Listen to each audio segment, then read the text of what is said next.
एक बार की बात है, एक किसान रहता था जिसके 3 बेटे थे। वे न तो खेतों में और न ही घर में किसान की मदद करते थे।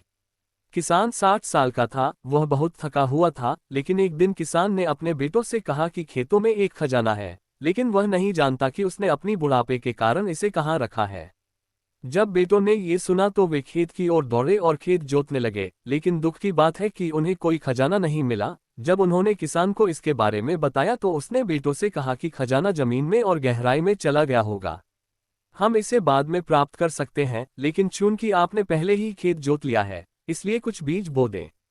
बेटों ने वैसा ही किया जैसा पिता ने कहा था। फिर जब उन्होंने बीज बोए तो अगले दिन बारिश हुई और पौधे उगाए और 2-3 महीने में फसल तैयार हो गई। पिता ने बेटों से कहा कि फसल को बाजार में अच्छे दामों पर बेच दो। तब भी बेटों को खजाने का एहसास नहीं हुआ। फिर वे अपने पिता के पास गए और कहा कि पिताजी, हमें अभी भी खजाना नहीं मिला है। फिर वे अपने पिता के पास गए और खजाने के बारे में पूछा तो उनके पिता ने कहा कि खेत में कोई खजाना नहीं है, तुमने जो मेहनत की है वही खजाना है। सिख, आप जितनी मेहनत करेंगे परिणाम उतना ही बेहतर होगा।